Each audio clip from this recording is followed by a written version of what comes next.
Hello everyone, welcome to our channel AD tutorials. तर आज आपण 2021चा PYQ बघणार आहे, जो की आहे ट्रिगोनोमेट्रीवरचा. आणि क्वेश्चन स्क्रीनवर दिसतोय, जो की आहे काय काय दिलंय, if 2 cos theta is equal to x plus 1 upon x, then आपल्याला विचारले काय 2 cos theta is equal to किती, हे आपल्याला विचारले. आणि सगळे ऑप्शन जर बघितले तर आपले सगळे ऑप्शन कशामध्ये, एक्स मध्ये. म्हणजे आपल्याला ह्याच्यावरनं कळते की ह्या cos theta ला आपल्याला in terms of cos theta लिहावं लागेल, तरच आपल्या ऑप्शन मध्ये एक्स येणार आहे. आणि cos theta आणि थीटा मध्ये रिलेशन असणारे आपल्याला फॉर्म्युला एकच माहिती, ते म्हणजे ट्रिपल अँगल फॉर्म्युले, जे की काय असतं आपल्याला माहिती आहे. काय असतं, cos 3 theta काय असतो आपला 4 cos cube theta minus 3 cos theta असतो, बरोबर आहे. हा आपण ह्याच्यामध्ये यूज करणार आहे. पण आपल्याला विचारलाय काय 2 cos 3 थिटा, तर आपण ह्या पूर्ण फॉर्म्युल्याला 2 ने मल्टिप्लाय करणार, जे की मग काय होणार 2 into 4 cos cube theta minus 3 cos theta होईल, बरोबर आहे.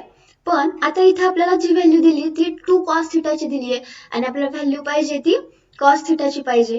तर असं होणार का, काय होणार 2 cos थिटा आपल्याला गिवन आहे, जो की काय x प्लस 1 अपॉन एक्स आहे. देअरफॉर आपला cos थिटा काय होणार 1 upon 2 in bracket x plus 1 upon x होईल का.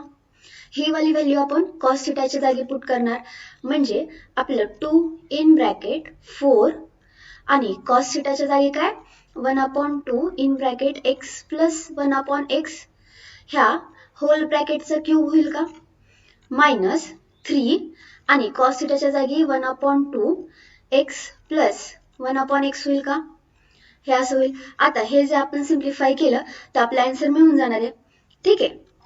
तर हे काय होणार 2 ॲज इट इज, हे 4 क्यूब केला तर ह्याचा क्यूब म्हणजे काय 1 अपॉन 2 चा क्यूब, 1 अपॉन 2 चा क्यूब काय होईल 1 अपॉन 8 आणि x प्लस 1 अपॉन एक्स चा होल क्यूब होईल, मायनस 3/2, बरोबर आहे. 3/2 x प्लस 1 अपॉन एक्स राहील, हे ॲज इट इज राहील. आता आपण a प्लस बी ब्रॅकेट क्यूबचा फॉर्म्युला वापरूयात. आता हे 4 एके 4, 4 दुने 8, बरोबर आहे ना. आता वाटल्यास आपण 2 ने पण आधी मल्टिप्लाय करून घेऊयात. आता ह्या 2 ने आतमध्ये मल्टिप्लाय केलं तर हा 2 ला हा 2 कॅन्सल होईल, म्हणजे राहील काय फक्त x plus 1 upon x bracket cube राहील, बरोबर आहे ना. परत ह्या 2 ने आतमध्ये मल्टिप्लाय केलं तर इथं पण हा 2 ला 2 कॅन्सल होईल, म्हणजे फक्त राहील काय 3 in bracket x plus 1 upon x राहील, बरोबर आहे.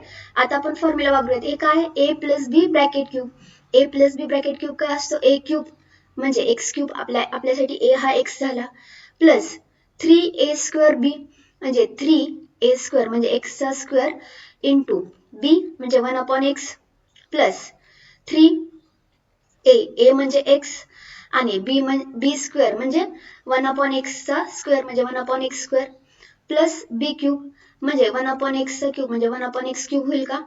आणि आता हा 3 ने मल्टिप्लाय केलं तर हे किती होईल minus 3x minus 3 upon x होईल का.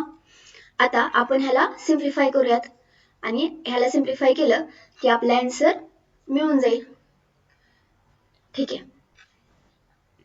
आता काय आहे हे, ह्याला आपण सिम्प्लिफाय करूयात. हे x cube as it is. आता इथं एक्स स्क्वेअर आणि हे 1 अपॉन एक्स आहे, म्हणजे इथं फक्त काय राहील प्लस 3x राहील, बरोबर आहे. म्हणजे हा प्लस 3x राहील. आता हा प्लस 3x आणि हे 1 अपॉन एक्स स्क्वेअर आहे, म्हणजे हे प्लस 3 अपॉन एक्स स्क्वेअर राहील. इथं काय राहील प्लस 3 अपॉन एक्स राहील, प्लस हे काय 1 अपॉन एक्स क्यूब, हा मायनस 3x आणि हे काय राहील मायनस 3 अपॉन एक्स राहील, बरोबर आहे. आता हा प्लस 3x आणि हा मायनस 3x कॅन्सल होईल आणि हे प्लस 3 अपॉन एक्स आणि हे मायनस 3 अपॉन एक्स एकमेकाला काय कॅन्सल होईल, म्हणजे आपलं राहणार काय फक्त x cube plus 1 upon x cube.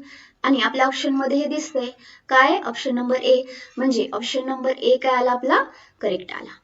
म्हणजे ह्या क्वेश्चन मध्ये हा क्वेश्चन जो होता हा पूर्णपणे 11च्या बेसिस वरती होता, म्हणजे सीईटी ला 11 प्लस 12 दोन्ही असतात क्वेश्चन, त्यामधला हा टोटली 11 बेसचा क्वेश्चन होता, ज्यामध्ये 11 मधला आपण एक ट्रिपल अँगलचा फॉर्म्युला यूज केला ट्रिगोनोमेट्रीचा, जो की काय होता cos theta is equal to 4 cos cube theta minus 3 cos theta, आणि फाउंडेशन मधला कुठला a plus B bracket cube ते वाले फॉर्म्युले आपण यूज केले. थँक्यू.